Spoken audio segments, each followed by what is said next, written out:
오늘은 이렇게 살게 하소서라는 제목을 가지고 느헤미야 10장 28절부터 39절까지 말씀을 좀 살펴봤으면 좋겠습니다.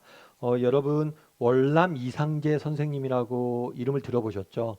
이 분은 일제시대 당시에 민족의 독립운동을 이끌었던 민족의 지도자로서 잘 알려져 있어요. 원래 이분은 유교 신자였어요. 철저한 유교 신자였어요. 그러다가 독립운동을 하다가 감옥에 갇히게 됩니다. 감옥에 갇혔는데 하루는 감옥에 갇혀서 이렇게 보는데 방바닥 사이에 종이가 보이는 거예요. 그래서 무슨 종인가 하고 꺼내보니까 그 종이에는 성경 말씀 중에 신약 성경에 산상수훈이 쭉 적혀 있는 거예요. 그래서 아마도 이 감옥에 그 전에 기독교인이 갇혔던 것 같아요. 그래서 기독교인들이 성경을 갖고 와서 성경을 통째로 갖고 있었으니까 쪽복음으로 잘라서 갖고 와서 상상수훈을 읽었던 것 같아요. 이걸 보고 이 이상재 선생님이 봤죠. 성경을 쭉 보는데 처음 보는 성경 내용이니까 이해도 되지 않고 굉장히 납득도 되지 않는 거예요. 뭐 이런 얘기가 다 있어 싶은 거죠. 왼뺨을 치면 오른뺨을 내돌려라. 이게 무슨 말이나 되나? 이런 생각을 하고 다시 넣어뒀대요. 그런데 감옥에 있다 보니까 심심하니까 어떻게 돼요? 그냥 심심할 때마다 또 그걸 꺼내게 된다. 그래서 꺼내서 읽게 되고 읽게 되고 읽게 되고 그러다 보니까 감옥에 있으면서 산상수훈을 수백 번 이상 읽었다고 그러더라고요. 그러면서 이 사람이 결국에는 기독교인이 되게 됩니다. 그래서 기독교인이 돼서 정말 민족을 위해서 헌신하게 되는 거죠. 이 이야기를 통해서 우리가 알 수 있는 건 뭘까요? 말씀이 능력이 있다는 거예요. 비록 내가 믿음이 없어도 믿음이 좀 부족해도 말씀을 가까이 하다 보면 그 말씀이 우리에게 주는 영향력들이 있어요. 물들미 있어요. 우리에게 주는 힘이 있어요. 능력이 있어요. 그래서 우리 다음에 식구들이 말씀을 좀 가까이 하면 좋겠다라는 생각이 있습니다.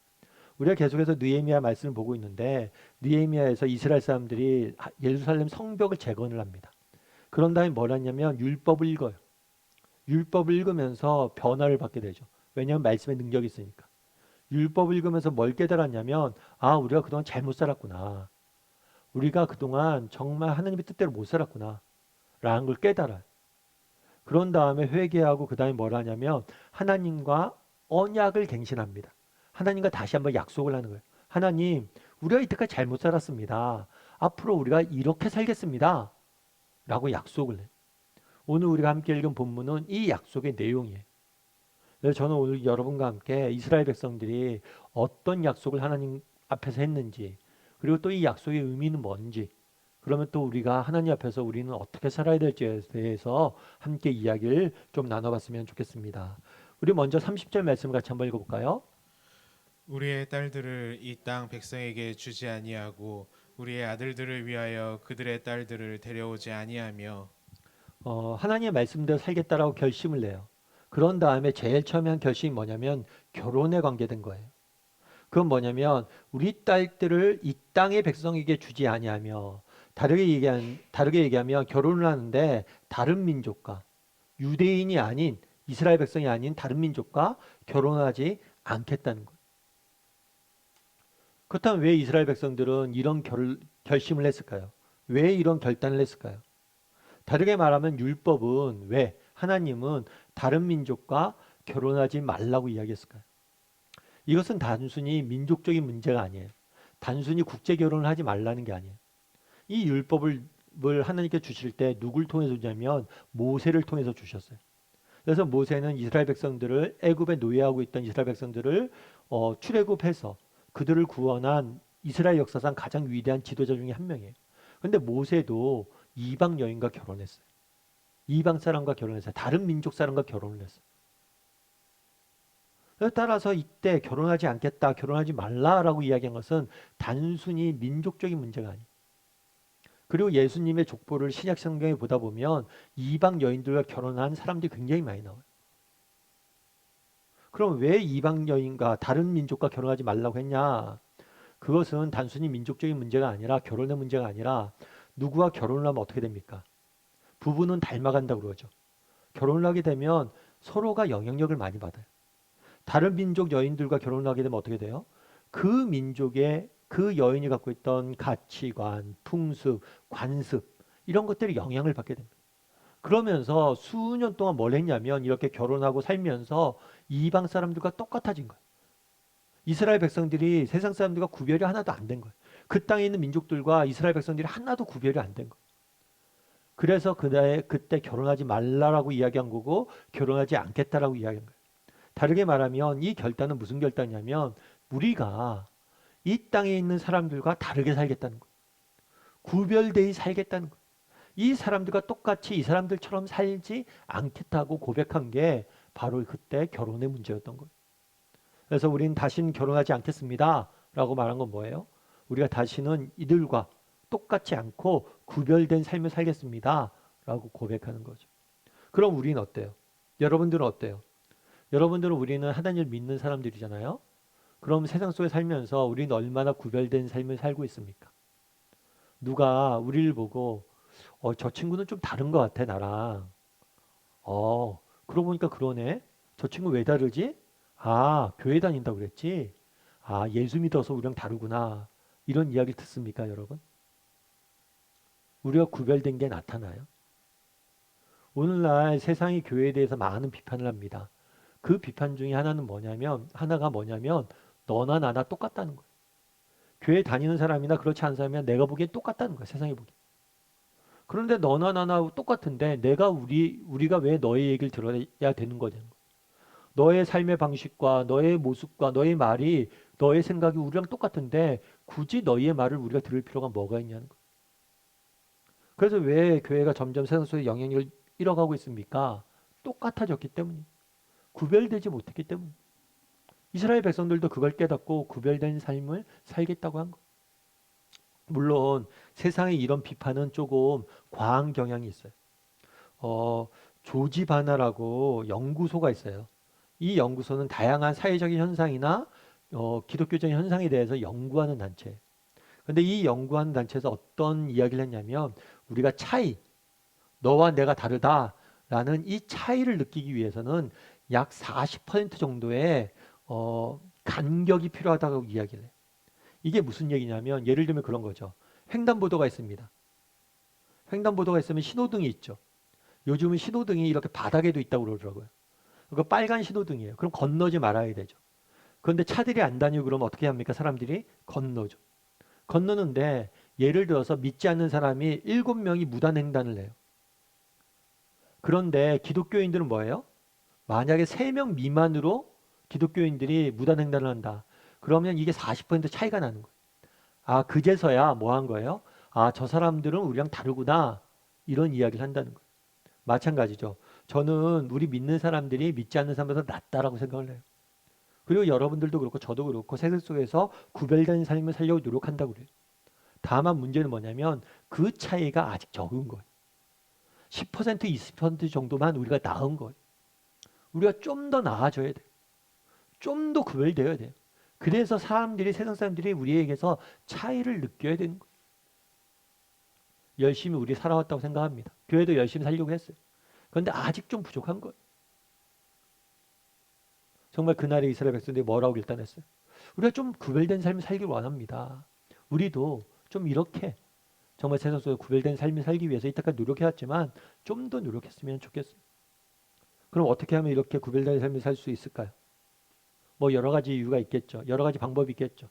그런데 중요한 게 한 가지 있어요.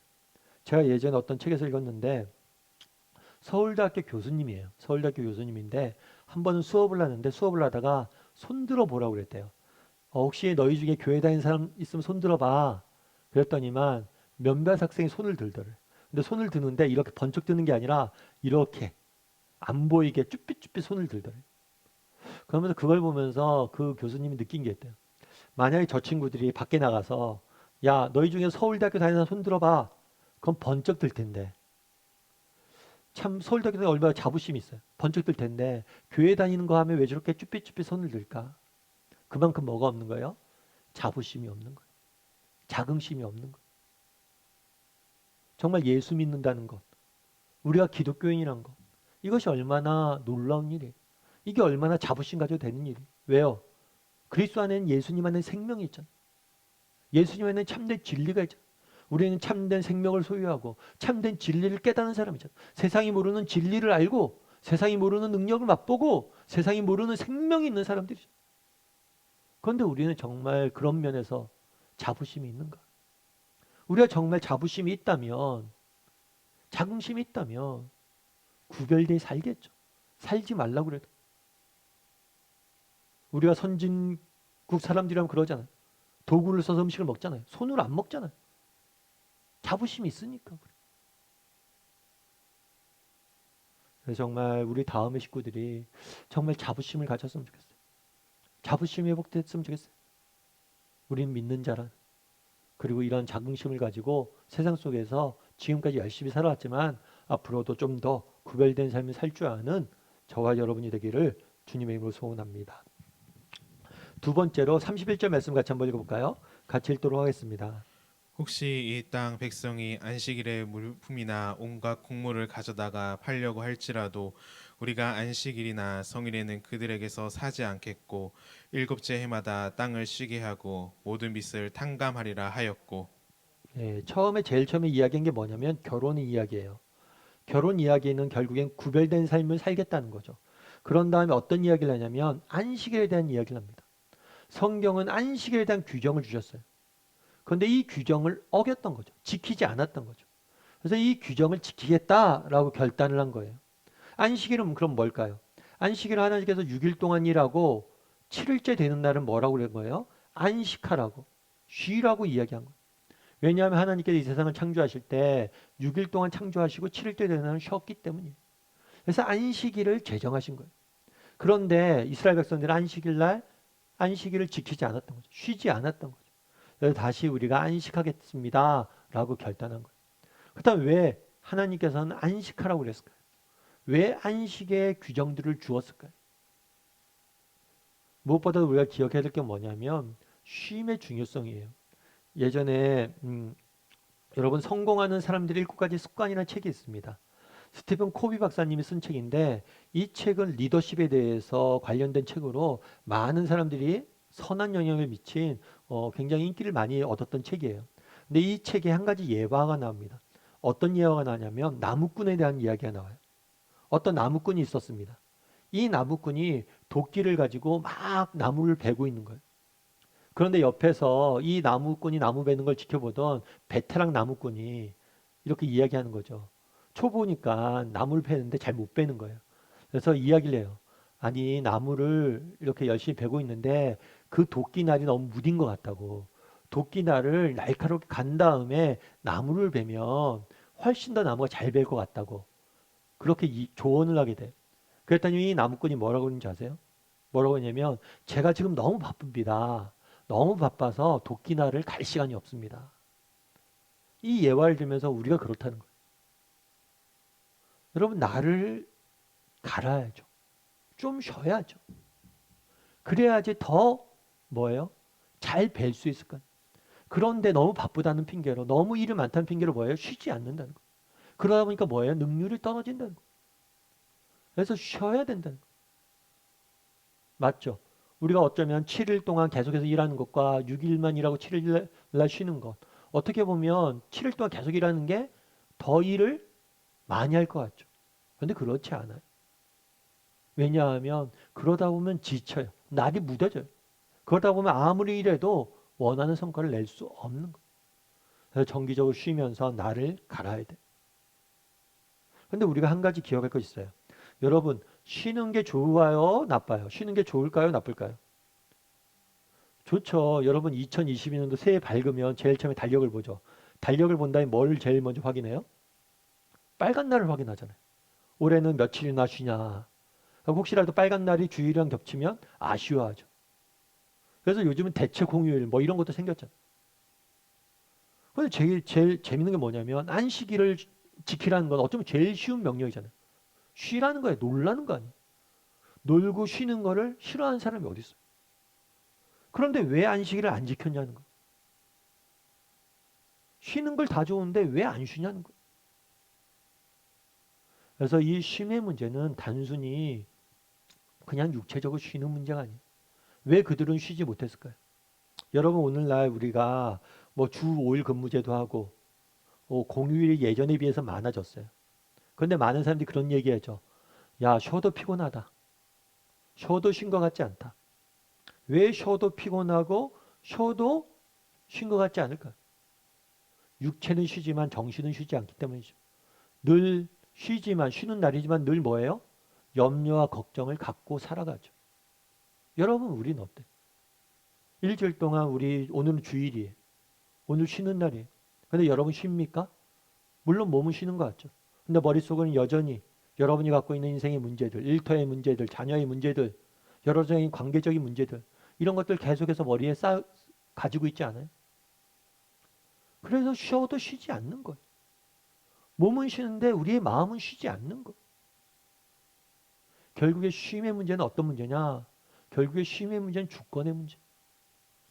정말 하나님께 맡겨야 되는 거예요.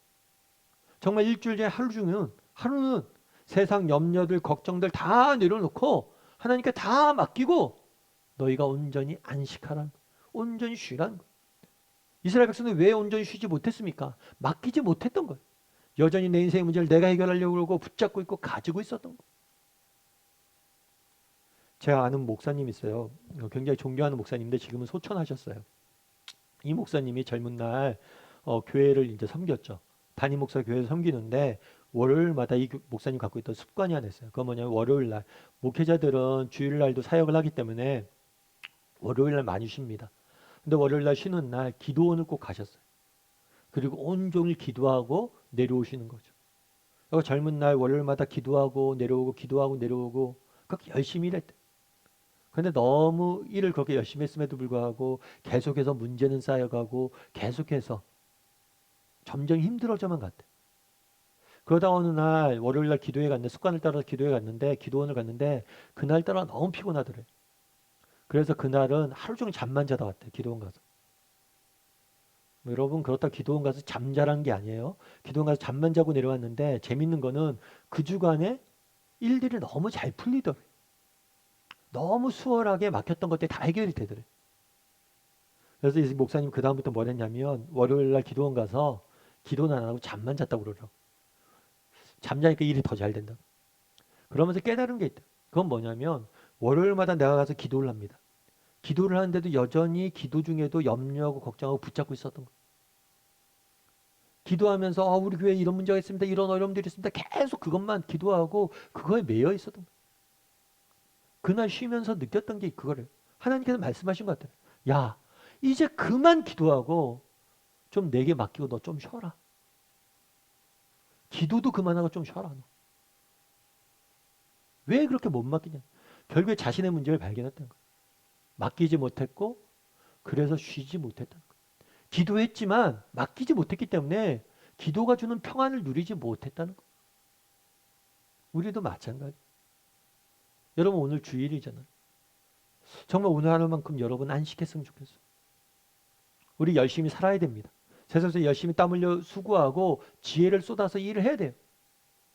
그럼에도 불구하고 뭘 해야 돼요? 맡길 수 있어야 돼요.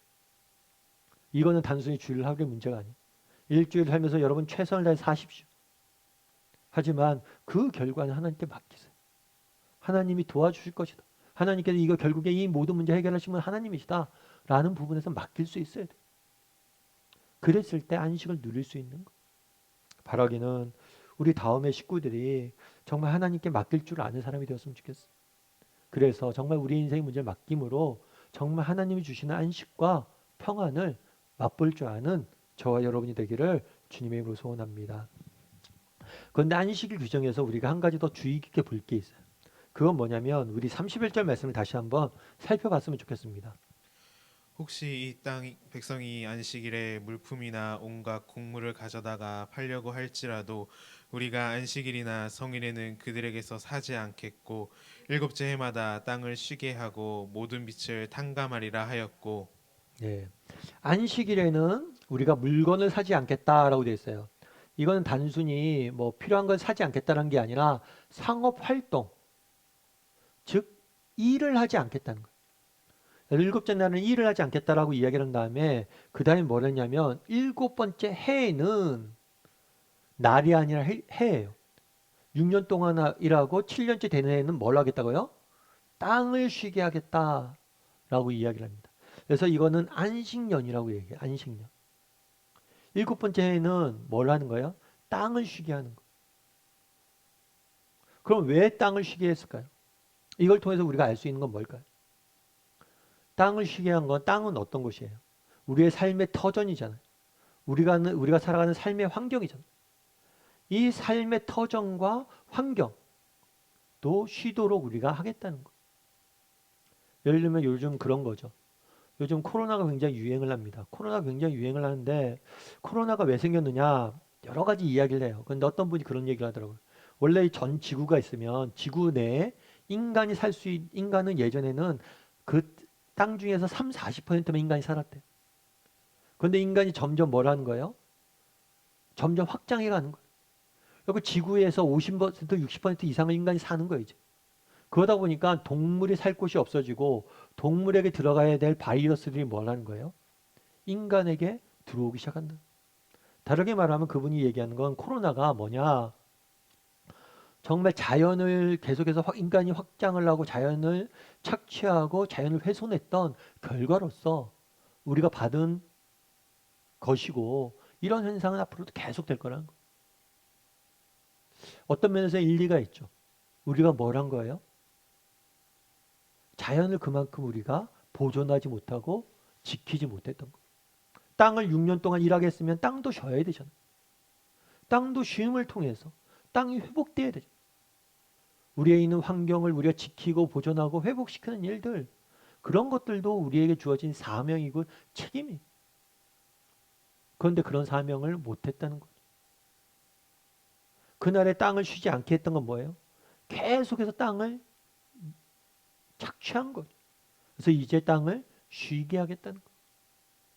그런데 땅을 쉬게 하겠다는 것은 보다 이런 땅, 우리의 삶의 현장, 환경을 우리가 지키겠다는 것을 넘어선 보다 중요한 의미가 있어요. 그건 뭐냐면 예를 들어서 그런 거예요. 여러분 사과 밭이 있어요. 사과 밭이 있어요. 사과 나무가 있죠. 그러면 사과를 6년 동안 열매를 맺습니다. 그럼 7년째 되는 해에는 어떻게 될까요?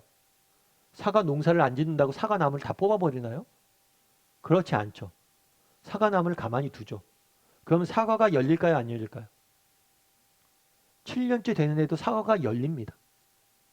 그런데 7년째 되는 해 사과가 열리면 이 열린 사과는 누구의 몫이냐면 과부와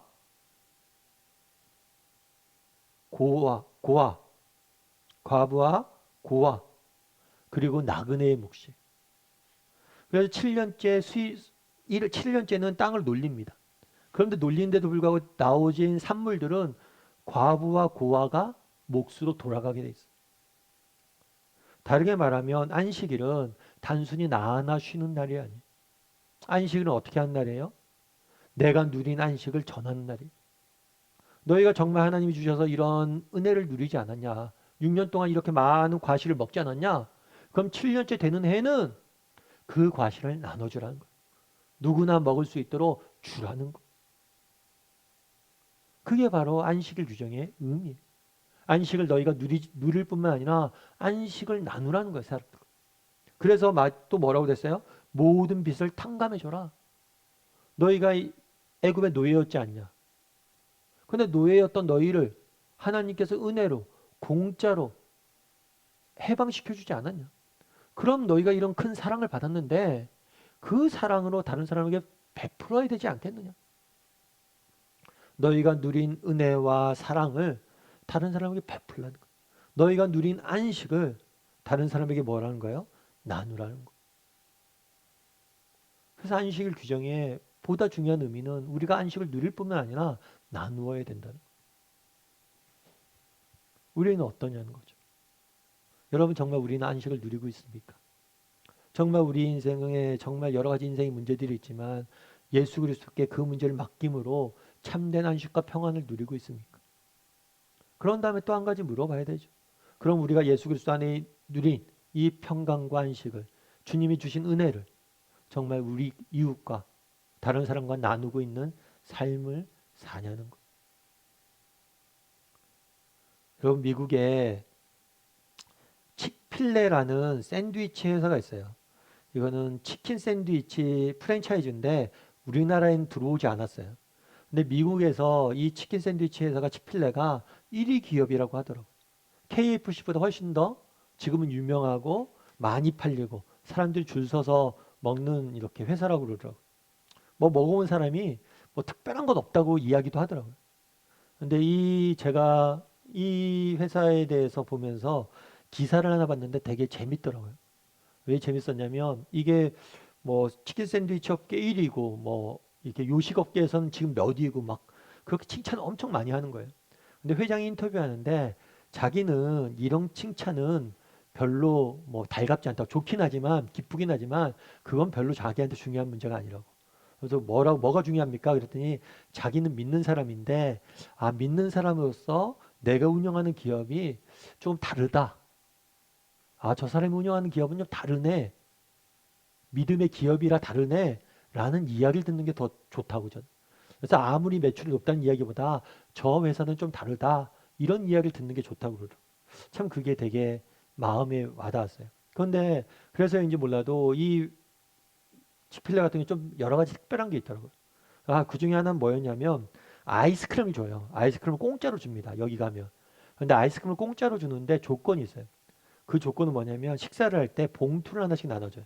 그런 이벤트를 한번 했던 것 같아요. 봉투를 하나씩 나눠줘요. 그 봉투에다가 뭘 하냐면 식사 시간에 각자 핸드폰을 다 넣어두는 거예요. 그런 다음에 같이 식사를 하는 거예요. 그래서 그러니까 식사 시간 동안 핸드폰 한 번도 안 보면 그 사람들만 아이스크림을 공짜로 먹을 수 있는 거예요. 왜 그랬냐 그랬더니만 요즘 식사할 때도 핸드폰 보고 다 가족끼리 식사할 때도 핸드폰 각자 보고 대화를 전혀 안 하는 거예요. 밥 먹는 시간만큼은 서로를 바라보고 대화하라고 그런 것들을 했다고 그러더라고요. 참 되게 의미 있는 일인 것 같아요. 그러면서 이 회사 같은 경우에는 주일날 쉬어요. 사실 주일날 매장을 안 하는 게 쉬운 일은 아니잖아요. 제가 아는 목사님도 이렇게 교회를 시작하면서 이렇게 카페 교회를 하셨어요. 카페라고 주일날 이렇게 매장을 이렇게 쉬는 거죠.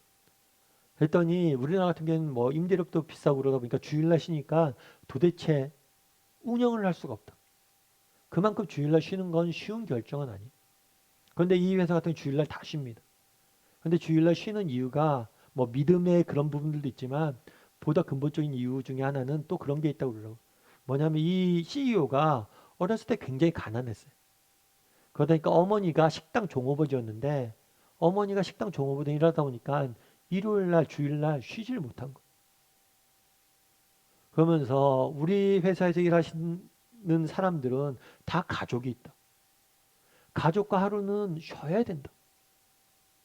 그래서 왜 일요일날 주일날 하지 않냐? 가족들과 쉬게 하려고. 참 제가 마음에 많이 와닿았어요. 여러분 그날에 결단을 해요. 이스라엘 백성들이. 우리가 그동안 안식일을 지키지 못했습니다. 하나님이 주신 안식을 누리길 원합니다. 이제 주님께 우리 인생을 맡길 원합니다. 여기서 멈추지 않습니다. 우리가 누린 안식을, 우리가 받은 사랑을 세상에 전하고 싶습니다. 정말 우리도 그런 사람이 되었으면 좋겠어요. 우리의 작은 삶의 모습, 말 한마디, 우리가 가지고 있는 영향력을 가지고 정말 세상에 안식을 전하는 사람이 되었으면 좋겠어요. 그렇게 살기로 결단한 거. 그랬을 때 하나님께서 우리를 통해서 일하실 거. 특별히 우리가 정말 전해야 될 것 중에 하나는 뭐냐면 안식의 원천인 예수님이. 예수님 안에 있는 참된 쉼과 안식. 우리가 누린 예수님 안에 있는 기쁨. 그래서 예수님을 전하는 게 무엇보다도 중요합니다. 그래서 그날에 이스라엘 백성들은 첫 번째로 우리가 결혼하지 않겠다고 결단을 해요. 구별된 삶을 살겠다고 결단합니다. 우리 다음의 식구들도 자부심을 가지고 정말 그리스도인으로 구별된 삶을 살기 위해서 노력했으면 좋겠어요. 또한 안식을 했으면 좋겠어요. 하나님께 우리의 인생의 문제를 맡기고 온전히 그분의 주권을 인정하고 참된 안식과 평안을 누리는 사람이 되었으면 좋겠습니다. 그리고 우리가 누린 그 예수 그리스도 안에 있는 안식을 세상에 전할 줄 아는 저와 여러분이 되기를 주님의 이름으로 소원합니다.